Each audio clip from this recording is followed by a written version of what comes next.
पटगल विच नौकरी दा पटगल विच नौकरी दा सैयदाना पाया पटगल विच नौकरी दा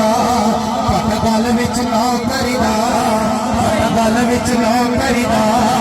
सैयद मीर सादा पाया पंज तान दी गुलामी ने बरमान वधाया